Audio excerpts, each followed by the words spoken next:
Hey, friends, welcome to the think tank. So, this happened faster than I expected, but the Indiana's Attorney General has responded to the petition for a writ of mandamus. This is what um, this is what they have been shooting for, was a response here. So we won't really hesitate here. We're going to jump right into this and check it out. Let's hope that we get some answers here.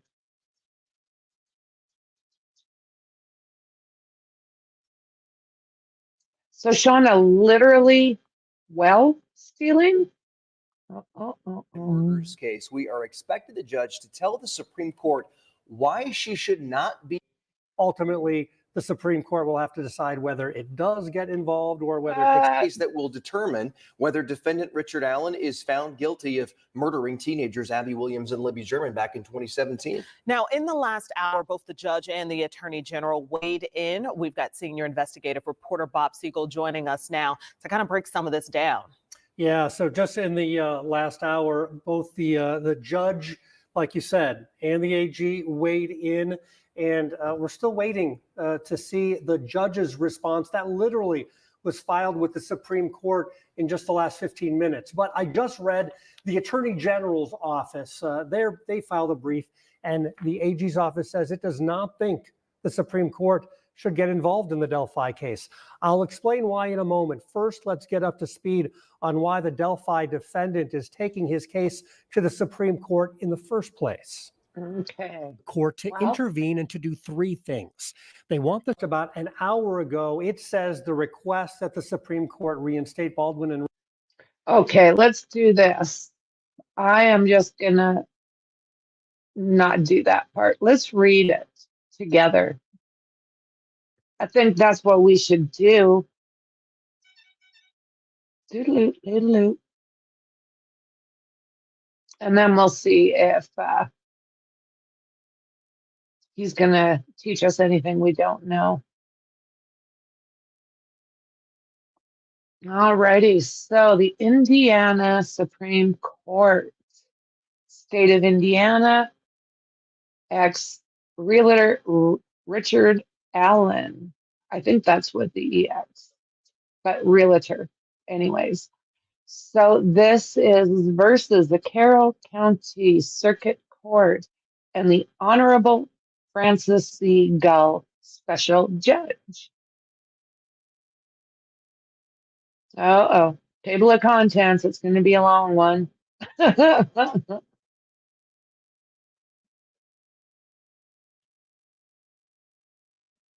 Okay, let's see here.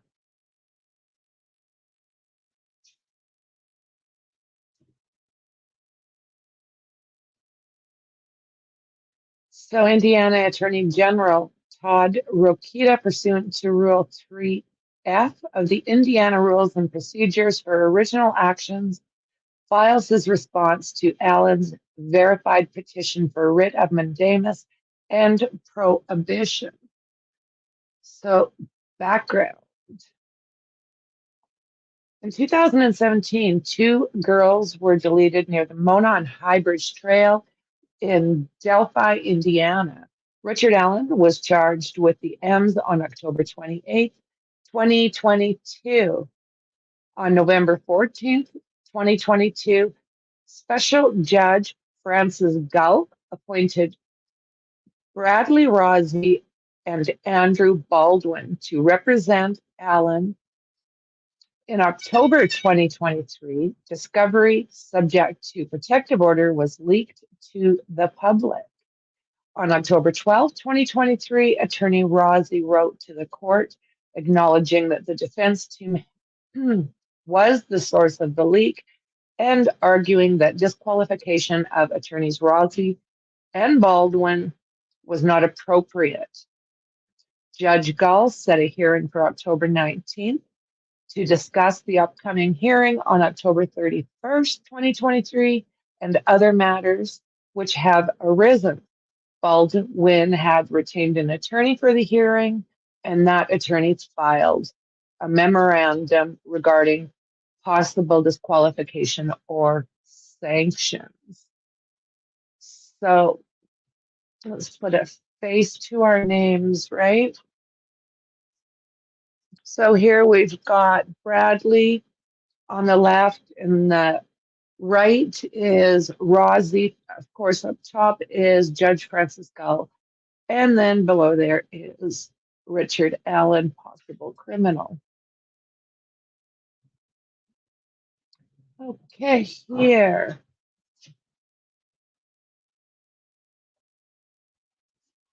At a chambers meeting before the hearing, Judge Gall informed Baldwin and Rosie of her concerns regarding the defense team and the totality of the circumstances surrounding your representation of Mr. Allen.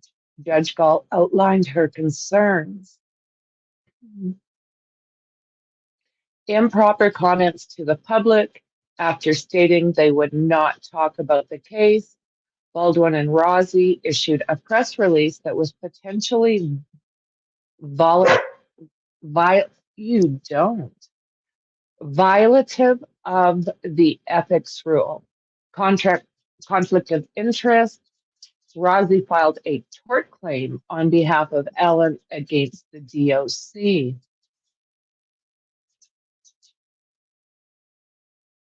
Okay.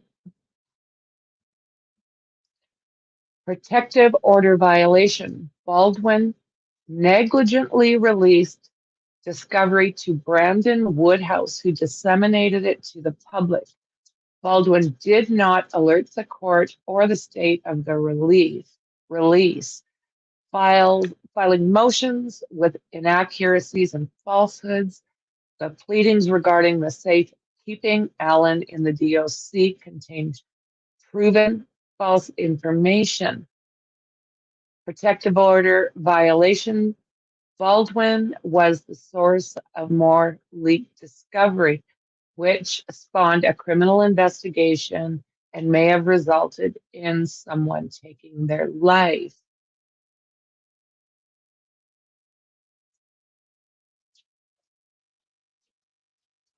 Protective order, let's see here.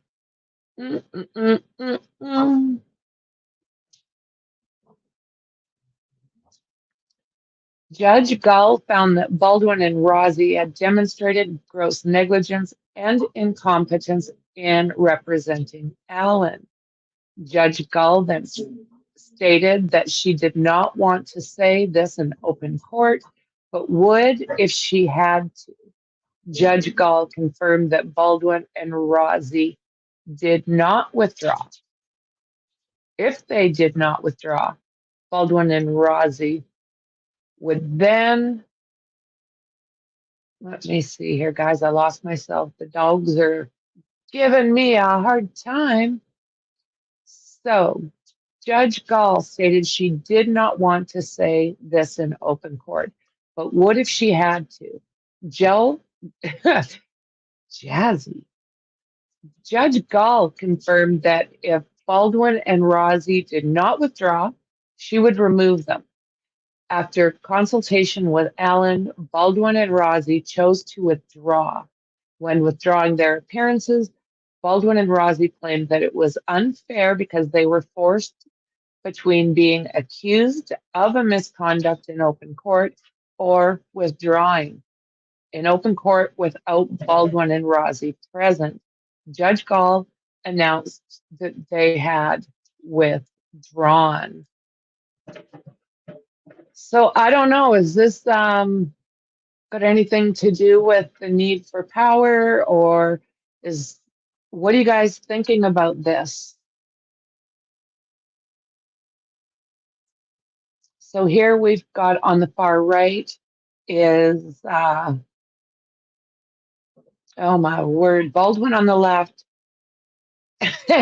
And excuse my brain dysfunction, Rosie is on the far right. Of course, Allen at the top. I apologize. Jasmine is not behaving. They're both sitting here staring at me like they are the boss. Okay, so Judge Gall confirmed that Baldwin and Rozzi did not withdraw. She would remove them. After consultation with Allen, Baldwin and Rozzi chose to withdraw. When withdrawing their appearances, Baldwin and Rozzi claimed it was unfair because they were forced between being accused of misconduct in open court or withdrawing. In open court, without Baldwin and Rozzi being present, Judge Gall announced that they had withdrawn. Rozzi tendered 2 documents on October 25th, 2023, a notice that he was still Allen's attorney and a motion to disqualify Judge Gull. Judge Gull took no action on these filings because Rozzi was no longer counsel of record. On October 27th, 2023, Baldwin's attorney, David Hennessy, filed a motion to reconsider, claiming there had been no valid motions to withdraw by appointed counsel. On October 27, 2023, Judge Gull appointed 2 new attorneys to represent Allen. At a hearing on October 31st, 2023, Baldwin and Rozzi were present, having tendered appearances the day before. Hennessy also appeared for Baldwin. Baldwin or Rozzi did not attempt to present evidence to rebut Judge Gull's factual findings, finding that nothing had altered the court's concerns about counsel's gross negligence. Judge Gull disqualified Baldwin and Rozzi from representing Allen. Hennessy withdrew his appearance that day. No attempt was made to appeal Judge Gull's order. On November 6, 2023, Attorney Kara Weinig and Mark Lehman filed a petition of writ of mandamus with this court, asking the court to order the trial court to reinstate attorneys Baldwin and Rozzi, to order the trial held within 70 days of the granting of the writ, and to remove Judge Gall. Argument. An original action is a limited remedy governed by strict procedural rules. Original actions are viewed with disfavor and may not be used as substitute for appeals. Original action rule, and then it gives the different trials. Before a writ will be entertained, the realtor must raise the question by written motion to trial court. If remedy by way of this appeal is full and adequate, a party may not invoke the jurisdiction of the court under the action rules.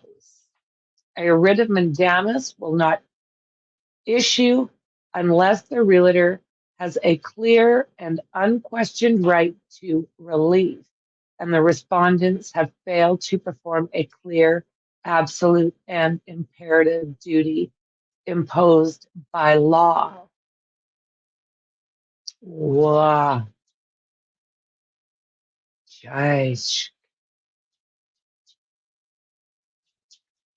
So the request that the court reinstate Baldwin and Rozzi as Allen's court-appointed attorneys is inappropriate for a writ. A writ of mandamus reinstating Allen's former attorneys is not presently warranted.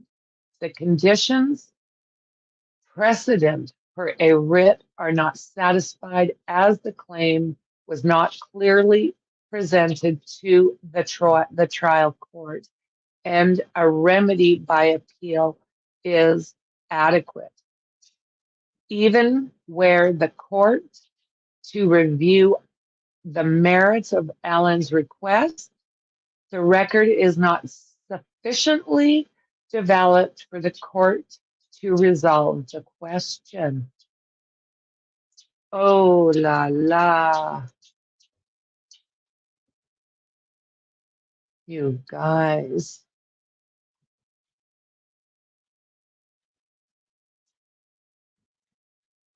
Again, I just want to remind us who this justice is for. So let's see here. A, appeal is both adequate and preferred to review whether a trial court abused its discretion by removing counsel. Allen did not seek interlocutory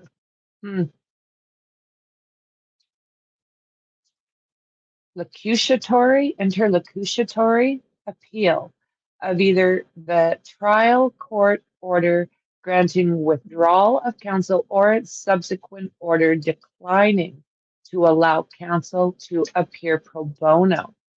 The record does not indicate that Allen asked his newly appointed counsel to appeal, nor does Realtor explain why original action counsel could not file a limited appearance to seek certification of the court's order, as counsel did not file motions in preparation of this action.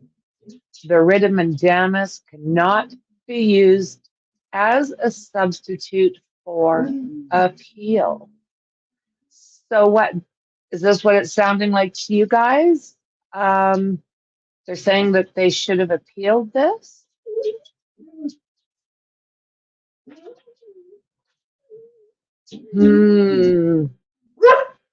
Jasmine, no. Whoa. So disqualification of counsel can be required, or it can be the discretion. No, Jasmine. She thinks she's got me over a barrel because she knows that I'm preoccupied, so she'll just sit here and yell at me.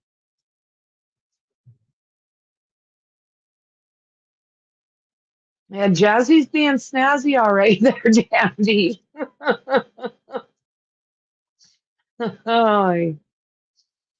Okay, let's see here.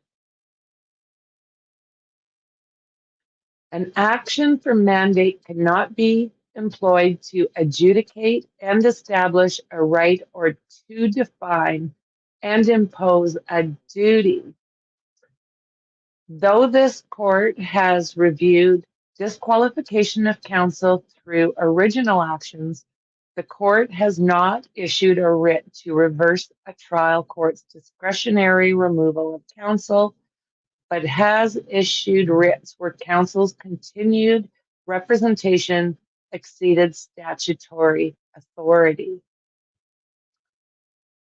Granting writ to disqualify special prosecutor under statutes does give some statutes. Granting writ to remove private counsel retained for state agency in violation of statutes.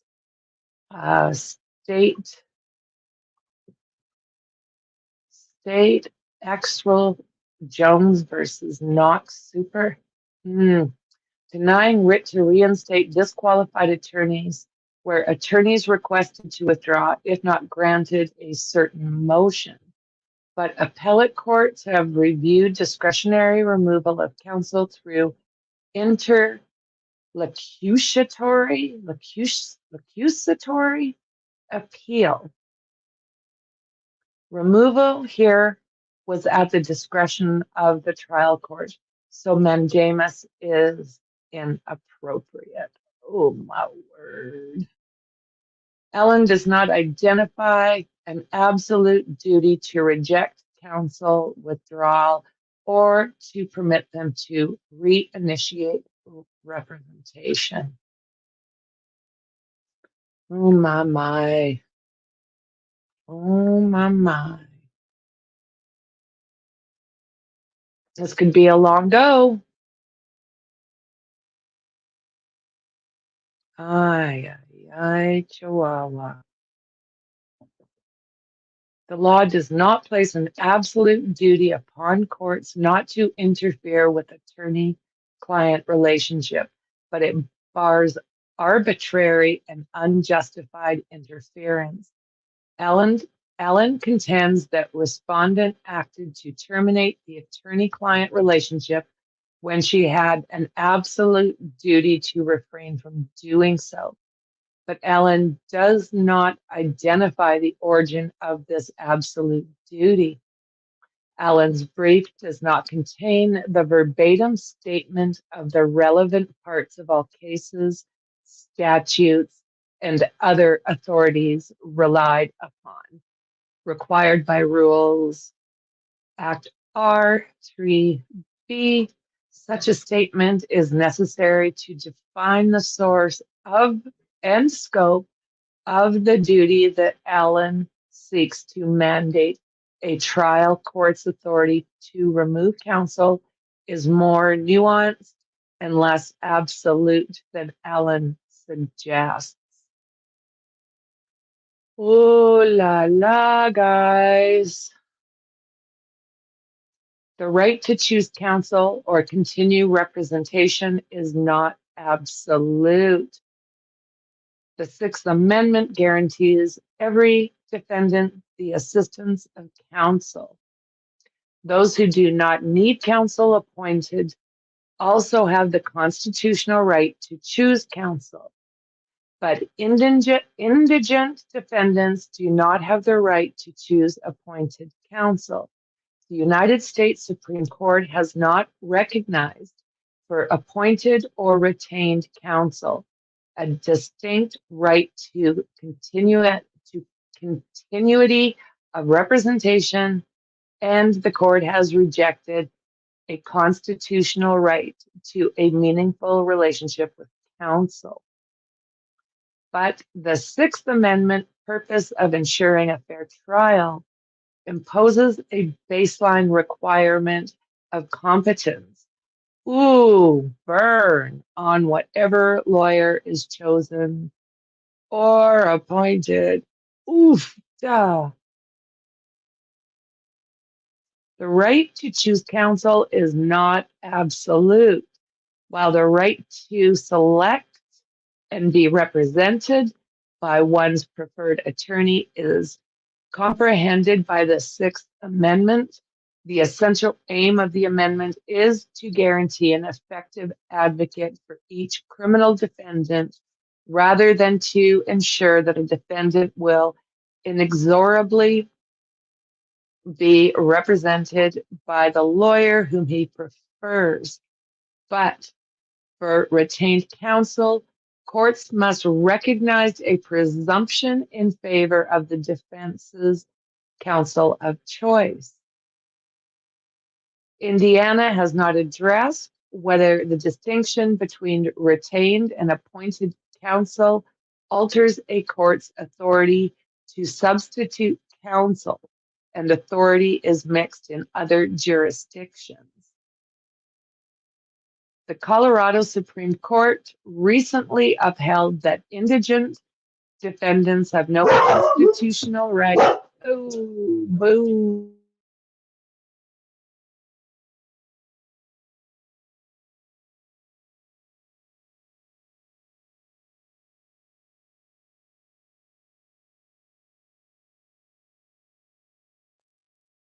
Okay, I think we're safe. Lordy, lordy.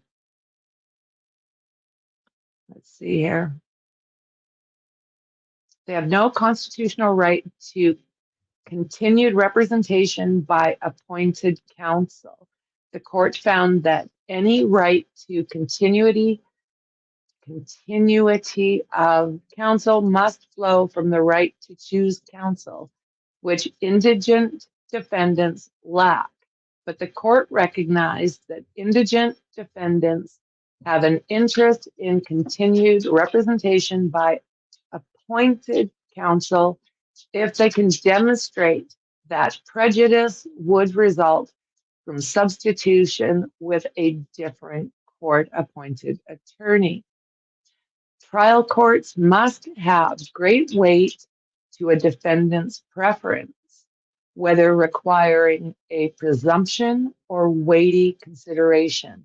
Trial court must weigh in a defendant's preference for representation against the circumstances favoring disqualification. Ooh.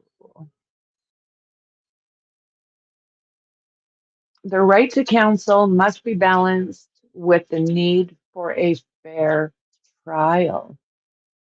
What do you guys think about all this? Are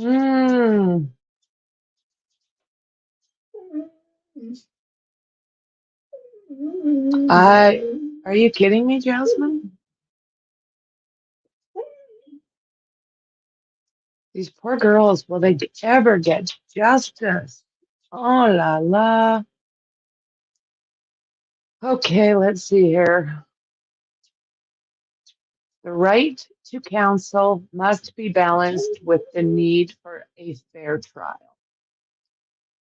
Contrary to Allen's claims, more than two circumstances may require a court to interfere with a defendant's counsel. Preference for counsel. As Allen recognizes, a defendant cannot insist upon counsel who is not admitted to practice, and a court may act to remove counsel when the representation creates an actual or serious potential for a conflict of interest, including refusing to permit the defendant to waive the conflict. But these are not the only circumstances that allow interference with preferred counsel.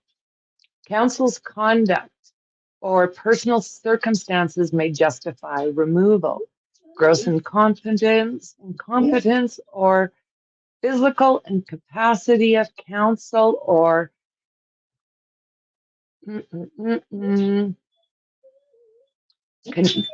continuous conduct that cannot be cured by a citation for contempt may justify the court's removal of an attorney, even over the defendant's objection.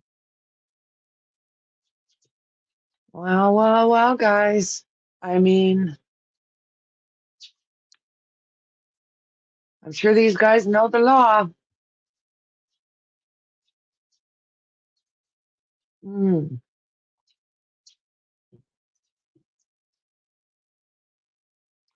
Okay, let's see here.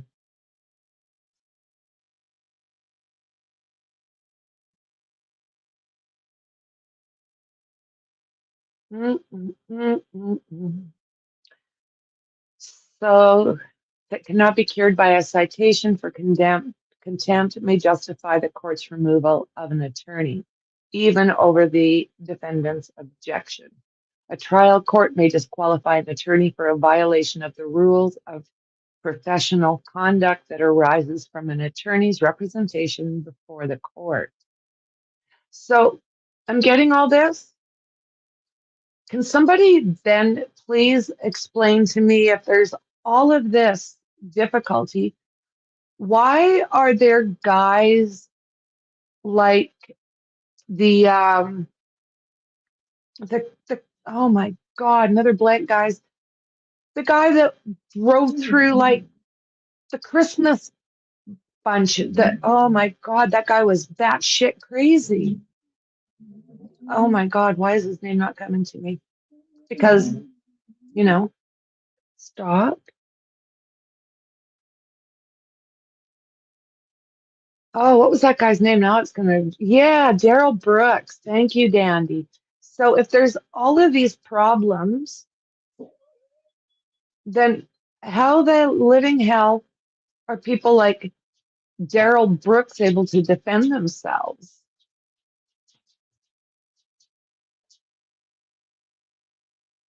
Yeah, that's what I'm thinking, Tony. Come over there. It sounds like the court gives precedence to the defendants as to he wants to represent him, but the court does have the power to remove the defense attorney if grossly negligent. Absolutely. And I get that, and I think that's fair.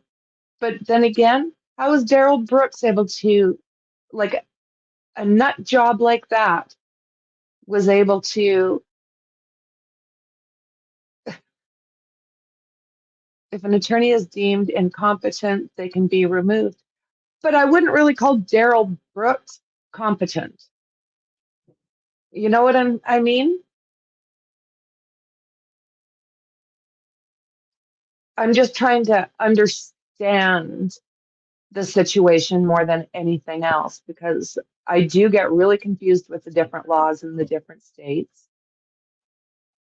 But who is to say what is and who is grossly incompetent? Well, that's right.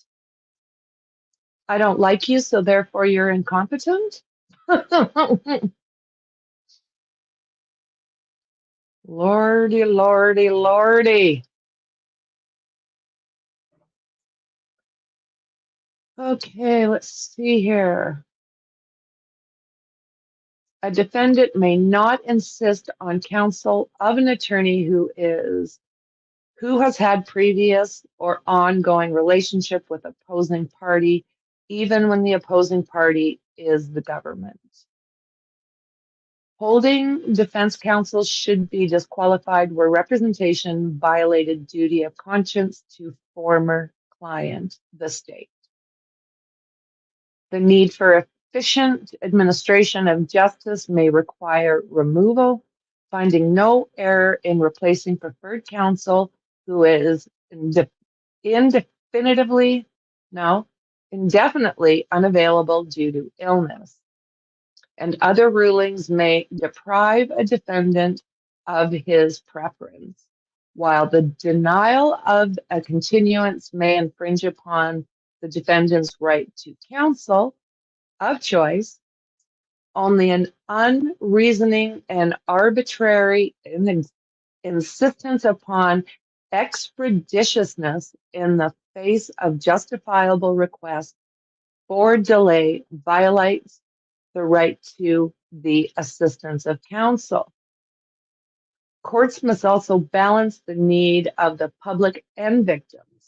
The general public and the victims of crime also have an interest in the even-handed administration of justice.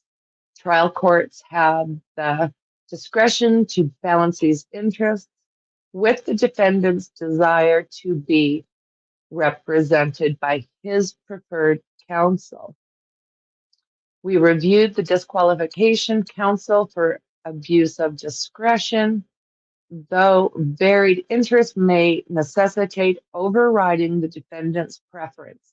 Disqualification is an extreme remedy that should only be used when a court deems it reasonably necessary to ensure the integrity of the fact-finding process, the fairness or appearance of fairness of trial, the orderly or efficient administration of justice, or public trust or confidence in the criminal justice system.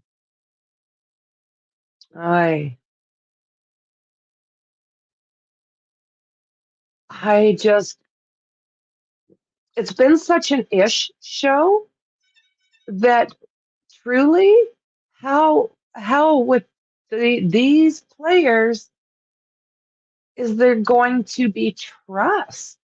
You know, not only the lawyers,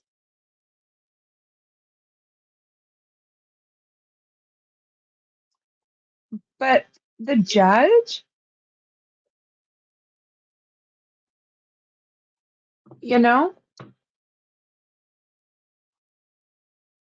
defense counsel's withdrawal truncated the proceedings and the the present record prohibits complete review of whether the trial court's concerns justified substitution of counsel in chambers prior to the October 19th hearing. The court listed reasons it felt counsel should be disqualified that it intended to address in the hearing. The prosecutor was prepared to present evidence from the leak investigation, but this hearing did not occur because defense counsel withdrew rather than challenge the factual allegations at the time. At the October 31st hearing, where Baldwin and Rossi attempted to appear for Allen and had their own counsel, no additional evidence was offered or arguments made to rebut or rebut the court's allegation. Ooh, boy, oh boy. This is a lot to unpack. Respondents raised concerns that could warrant disqualification depending on the circumstances. The court's concerns raised questions regarding counsel's compliance with professional ethics and ability to provide Allen effective representation. After the state sought a gag order, counsel had assured the court they did not intend to try the case in the media, but then issued a detailed press release challenging specific evidence that the court believed violated Professional Conduct Rule 3.6, SR 15-16. The restriction on the public commenting on specific evidence and related limits on pretrial publicity exist to protect the defendant's right to a fair trial and the availability of an impartial jury. The court expressed concerns about counsel's candor.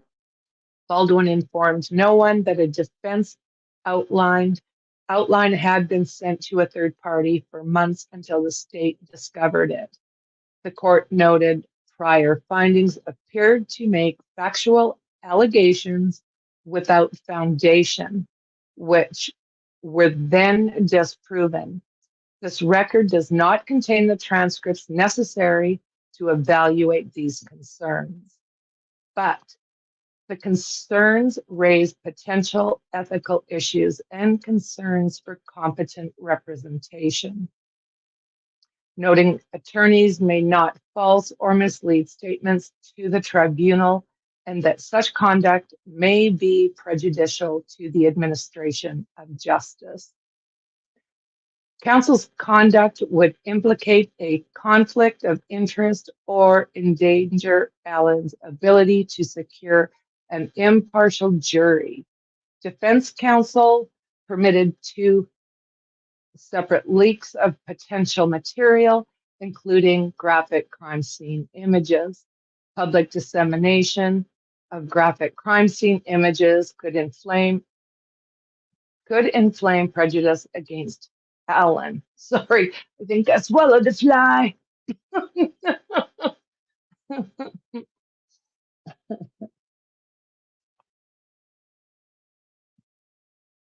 Oh my word, guys. Hydration. How y'all hanging on out there? Do you think that it's gonna look like it's gonna be new lawyers, same judge?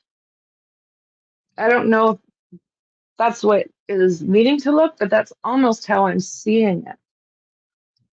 Give me 2 seconds here. Oof, duh. Okay.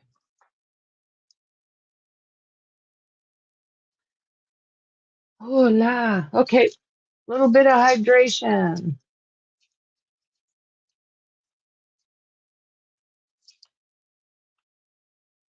Get rid of the judge. She clearly has issues. I agree, Tony.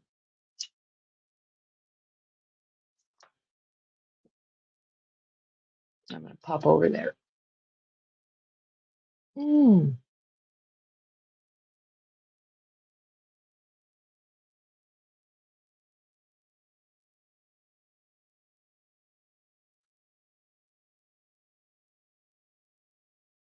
I don't think his attorneys have his interests in mind at all. They should have walked away when the evidence was leaked and done a smooth handover.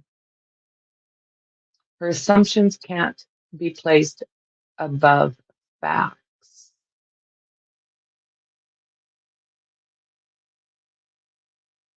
It's still a question though, should Rosie be dismissed? They're not from the same firm, two different lawyers. That's basically that's kind of how I feel. Attorneys may have better pockets to dig into. I think they need to restart this whole thing, starting with the investigation. Something has to happen. Something's got to give here, you know? It honestly comes across as personal conflict between the defense lawyers and the judges being played out. The sick thing is that's the way it looks to me. You know, I think you're right. And I don't know how they got into like a pickle measuring contest over this, but Jesus, Lord Murphy, these families. So maybe keeping Rosie, dismantling Baldwin, and the judge would remain an option. Okay.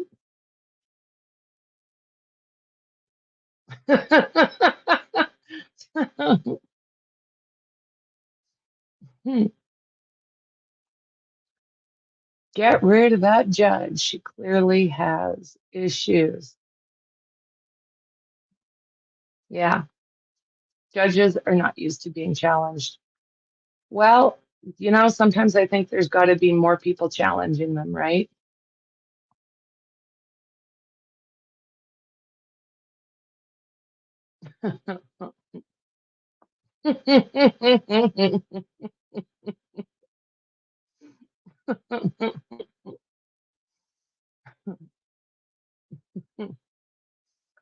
I don't think dismissal is a fair punishment for their accusations. Find them, the law firm, and move along. He didn't personally or purposely leak these. She can only prove one of the attorneys incompetent. Why replace both of them when they could have gone ahead as planned and just added another attorney? Fair enough. To be honest, do we know if this judge will even be able to be a judge in 2024? Like you say, like what she's sick. They're not letting us know what, unless it's just stress sick.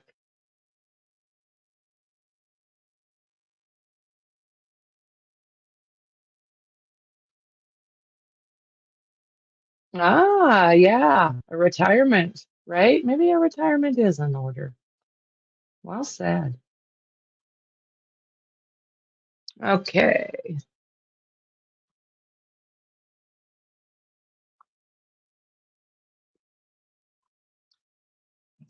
So the record contains incomplete, inconsistent information regarding the extent of the leaks and counsel's role in them. An affidavit from a friend and former employee of Baldwin claims responsibility for taking the photos without counsel's knowledge.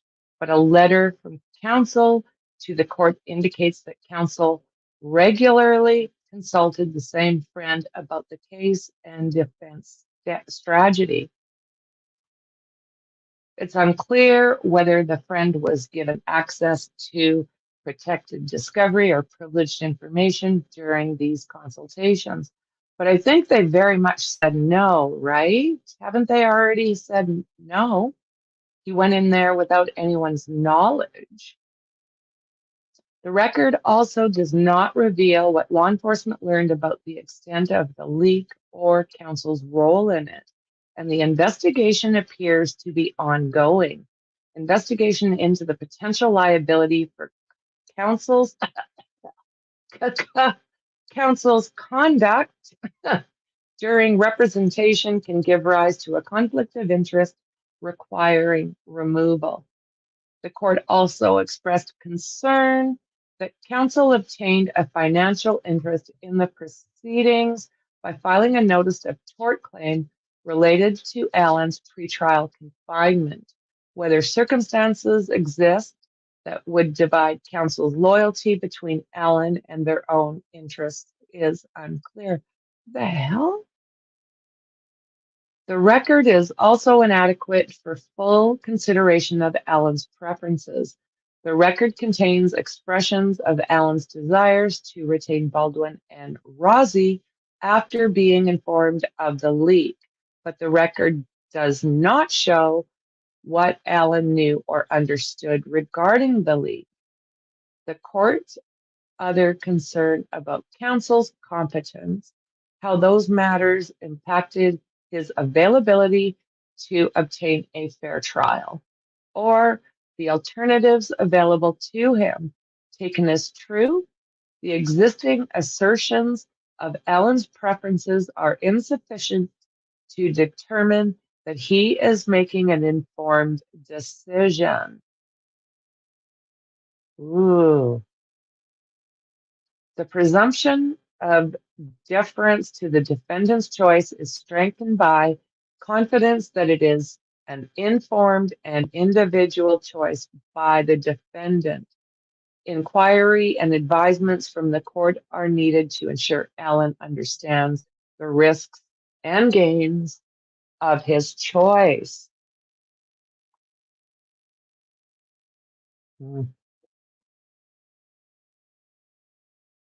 The court's discretionary decision could be reviewed on appeal with a complete record, but the limited review in this action is inappropriate. Courts have discretion to remove counsel for gross incompetence or inappropriate conduct that cannot be adequately addressed through contempt. This requires more than general concerns that counsel is not handling the case as well as they should. What a shit show. Unreal. Okay, let's see here. This requires more than but the extraordinary remedy of a writ is not available when the matter is within the discretion of the trial court. This is such a case. Allen has not asked this court to mandate further proceedings, but an outcome. Allen seeks a combination of relief and reinstatement of counsel, removal of the judge, and trial within 70 days of the writ.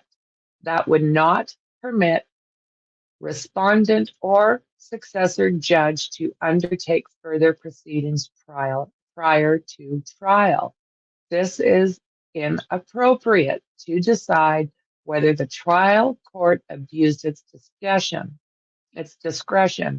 Writs may issue to compel lower courts to act on matters within their discretion, but they are not appropriate to dictate how much discretion is exercised. The balance between the defendant's ability to choose representation and his right to effective representation warrants comprehensive appellate review, not the expedited and, okay, how come truncated?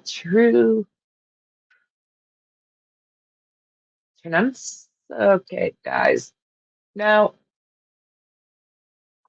the request that the court order trial to commence within 70 days is improper, as Allen has not requested this relief in the trial court. Oh my goodness.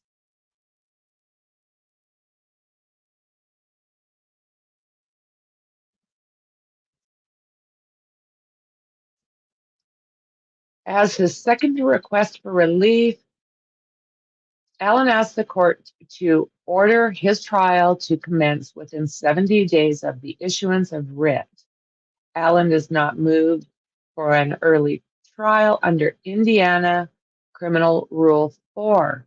Allen points to the fact that he signed a motion in August 2023 requesting an early trial that has purposely not been filed with the trial court. A trial court cannot act on a motion that has never been presented to it. Until the trial court has shown by some ruling or refusal to act that it is exceeding or failing to exercise its jurisdiction, there is no basis for action by the court. Ooh. Allen can file a motion for early trial at any time, but the trial court must set the trial date within 70 days. Because Allen has not yet requested an early trial, it is improper for him to ask this court to order that relief in the first instance.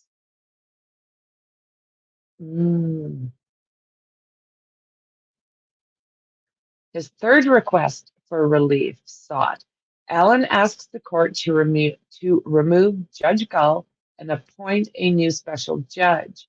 This request is improper, as Allen has not asked for this relief from the trial court. It is true that after he withdrew, Rozzi filed a motion to disqualify. However, at the time that Rozzi filed the motion, he was no longer Allen's attorney. So Judge Gull did not take any action on the motion. Allen cites no authority that a trial court must entertain a motion by an attorney who is not the party's current attorney. Filings by attorneys not properly granted pro hac vice a nullity. Allen does not meet the condition precedent of Rule 2A. Because Allen did not first request his relief in writing from the trial court, it is improper to request this relief now. Further, Allen fails to show that a remedy by appeal is not adequate. Current counsel could have filed Rozzi's motion or sought interlocutory.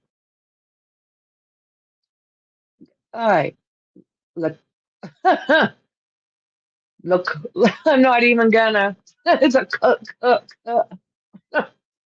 Okay. Appeal on the refusal. The appellate process is adequate to correct any abuse of respondent's court discretion in denying the realtor's motion for change of judge.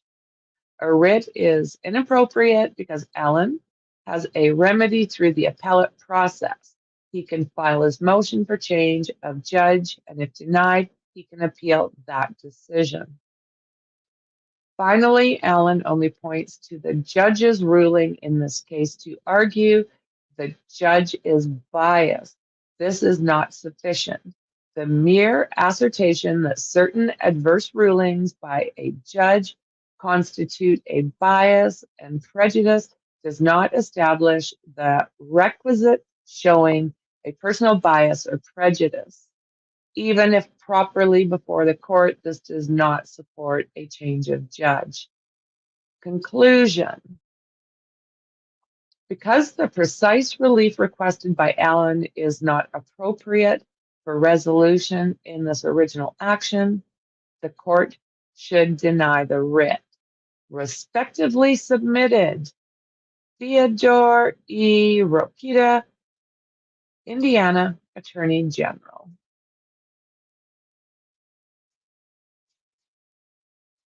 I verify that this brief contains no more than 4,200 words.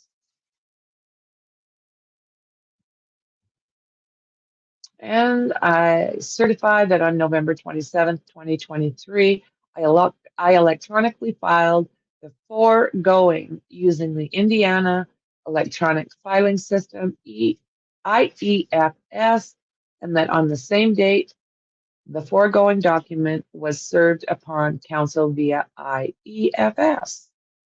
Counsel for Realtor, Kara Weinecke, Mark Lehman, Matthew Gutwein, Christopher Stake. And counsel for amnesty, Joel Shum and Bernice Corley. And this, once again, Office of the Attorney General, Todd Rokita. So that's where we at. Hi, Chihuahua.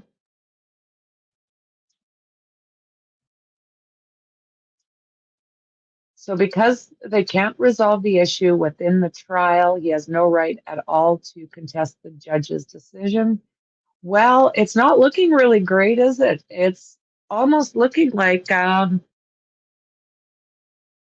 just basically want them to go through a different course with the current judge. It's sounding like of a decree of judgment given provisionally during a court of a legal action and injunction.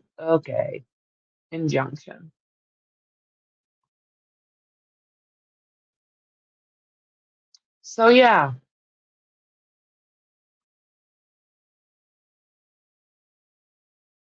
no court, no audience with the defendant. She not comfortable. So I think we're gonna have to, you guys.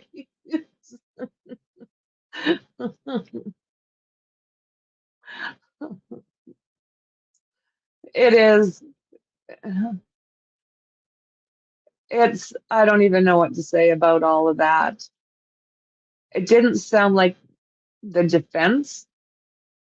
Well, it doesn't sound like Richard Allens' side had much say. So does that mean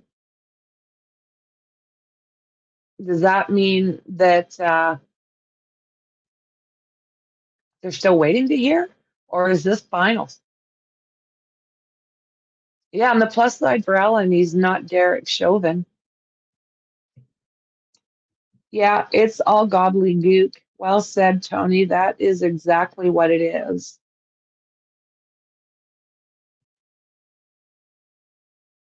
It's almost like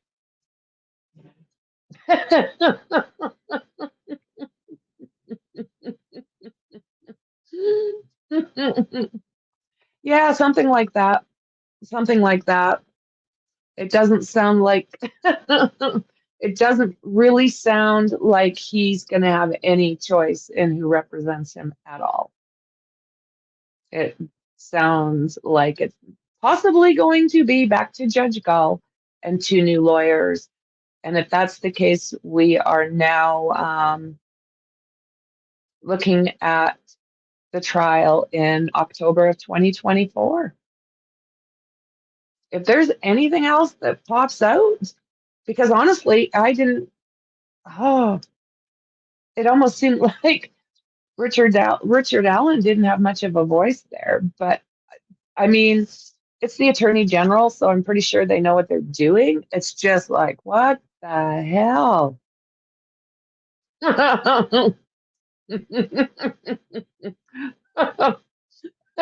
Perry.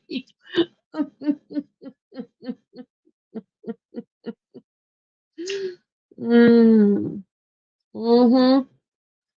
Yeah, I guess her pickle's biggest. Got the biggest pickle. Next, the judge will deny his defense totally. Oh, it's sickening. You know, you cannot help but think about the families. Here they are back at square one again. You know, I mean, yeah, Richard Allen, and that's bad enough. But these families? Are you effing kidding me already? There was no way that they could have come out with something that was not going to put this guy that is yet to be considered guilty. Now he's locked in the Huskow for almost another year. And while they're doing that, these families have absolutely no justice. They're sitting back and waiting again. Oh my goodness. So let's keep the families, let's keep Abby and Libby in our thoughts and prayers. And if anything else comes out, I will absolutely jump back online and share it with you guys. So thanks very much, everybody. Thank you very much, mods. I appreciate you guys, and we'll see you in the next one. Bye.